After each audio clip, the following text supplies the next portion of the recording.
Wow, thank you. Got a couple of things. I was in the hot seat here earlier this year with you, and we were talking about that I had met someone, and you said that it was a little like looking at love in all the wrong places, and it certainly was. It was quite a big surprise to me. So my question to you is, So often, you all are in a hurry to get to the manifestation, and we get that.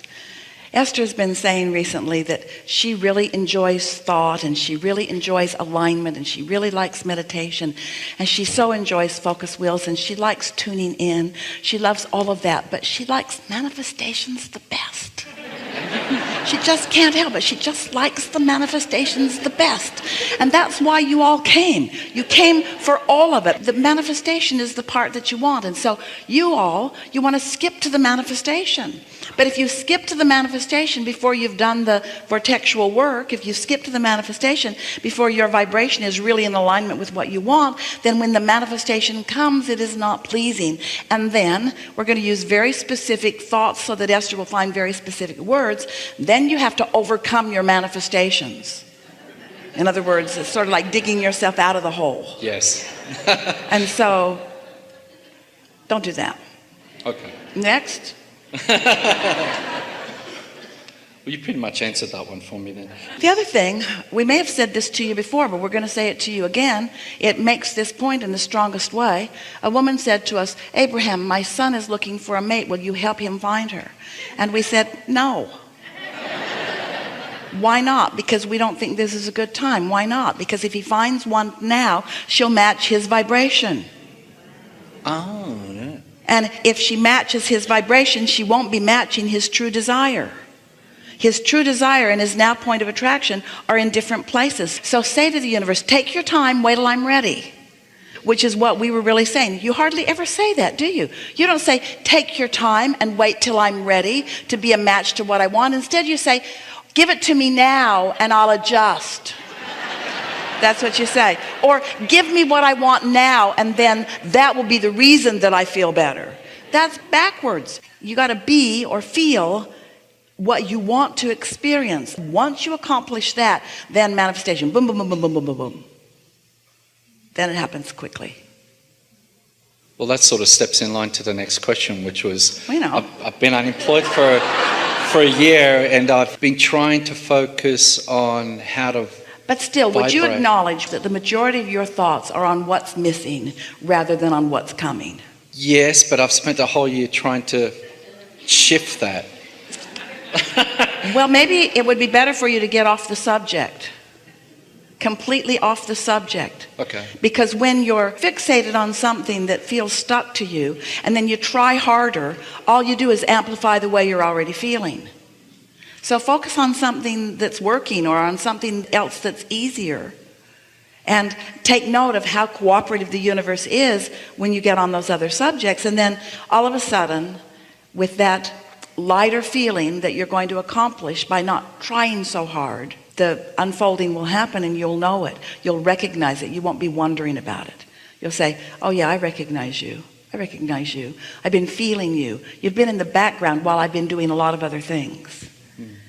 It's a sort of human tendency. You've been taught that you have to try really hard to make things happen. But every subject is two subjects, and what is wanted on one end of the stick and the absence of it is on the other. And so often when what you want isn't happening and you try hard, you're focusing on the absence of what you want. So in your trying, that's why you call it a struggle. It feels like that.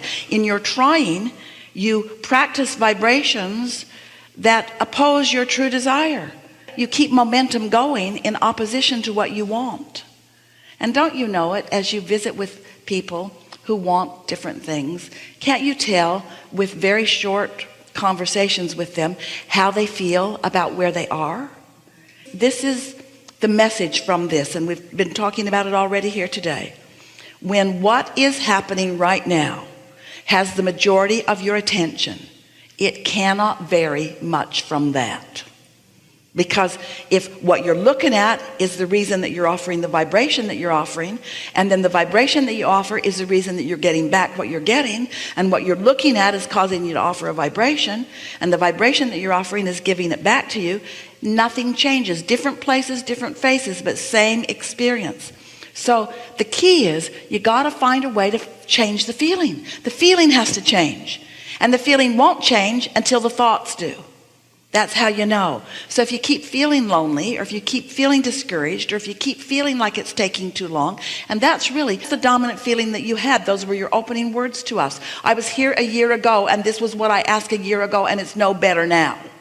I'm not getting any better results now than I was a year ago. And then we say, that's because you're feeling the same way now that you were feeling a year ago.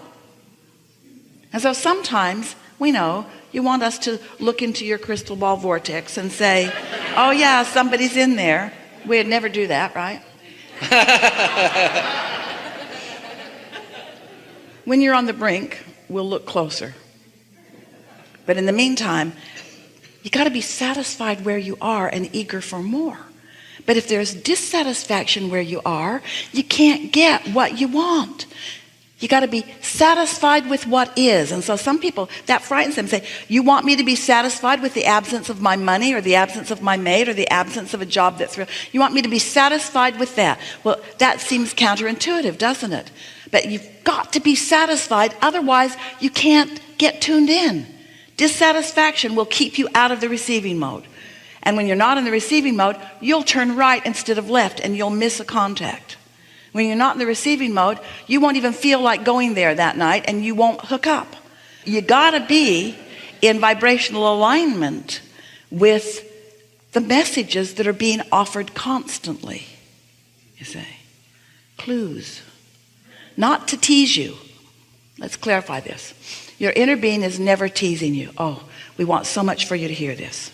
So, your inner being knows exactly where you are in relationship to everything that you want. Just try to accept that with us for just a moment. And your inner being is calling you constantly, never-endingly, on a path of least resistance toward what you are asking for. Your inner being is always calling you to what your inner being knows you want, but you're hearing it from where you are. That's really key. So if you're in a place that's full of resistance and your inner being is calling you, sometimes it feels like a struggle when you go, because you can only hear it from where you are. As you get off the subject and you focus upon other things that are easy for you to feel good about, now you're going to hear your inner being calling you about one subject from a place that's in a different vibrational frequency. Does that make sense to you? We'll be more clear. So let's say on the subject of relationships, your frequency is lower and slower, and your inner being's calling you from up here. So it's a very faint call that you're hearing. You're hardly even hearing it. You're not even sure that you're hearing it. Your impulses and intuition aren't working out very well for you. You're not hearing it. And you think, well, I'll just think about this more and more. And the more you think about it, the more lonely you get. And the more you think about it, the more I'm not being a very good deliberate creator you feel. And the more you think about it, and the more you take score of where you are, the more you think you must be doing something wrong, or you must be missing something. All that's happening is that your now reality is dominating your vibrational frequency on that subject. So here you are, your inner being's calling you toward this relationship, but you can't hear it because of where you are. So then you decide to just let that go for a while. You decide to focus on your work, which is easy for you to feel like this. Or you decide to focus upon the beautiful day, and it's easy for you to be there. So you're focusing consistently, not just in a spattering way. You're focusing consistently on things that are causing you to feel better, and now your inner being's still calling you about your relationship, but now you're up there where you can hear it. Oh. So you got that, didn't you? Just get happy, and you'll hear, and the results will please you. Thank you. Yes. I understand that. Yes. But I've got one more question. Yes? One more. This one's a totally different type of question. Many years ago, I was reading the Seth books. Yeah. And I wanted to get a clarification if I understood it right, but it's all about the All right. multidimensional. Now you see how perfect that was? Because what's being projected by Seth or Abraham or any non-physical energies, and what you're hearing is about your perception more than it is about what they're saying. Right. That's why we would prefer it if you would all tap into your own guidance and not depend on Esther for your translation.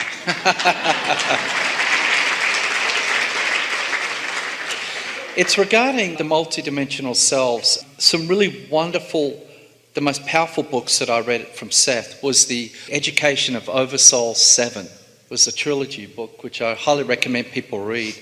But it was really profound for me because in the books, it's about Oversoul and his lives in the past, in the present, and in the future, but it's all happening in the now. And when one of the lives has some sort of profound, shift, it seems to vibrate across all of them all at the same time. And I was wondering maybe you could talk about that. I thought it was interesting. We're going to be very brief about this because it Okay. would take a long time to bring everybody up to speed with what that basis of presentation is. But here's the way we would describe that, and you're going to understand this easily. So when we said, you're here in this body, but the larger part of you is still non-physically focused. That's a part of that. And that non-physical part of you who has lived all that you've lived is having a relationship with you now. Now, that non-physical part of you who has lived all that you've lived and stands as the culminating knowledge of all that you've lived. Just hear that in what you just said. And then think about this vortex, which is the future experience that you will manifest that your inner being is already understanding. So that's the way we're describing it to you here. We want you to know that your inner being knows everything that you've lived, but we're going to put this very powerful statement right in the middle of what you're thinking, and it's going to change the way you perceived that. Your inner being who stands in your vortex and who is the culmination of all that you've lived and is reaching forward with you into more, never looks back. Never looks back.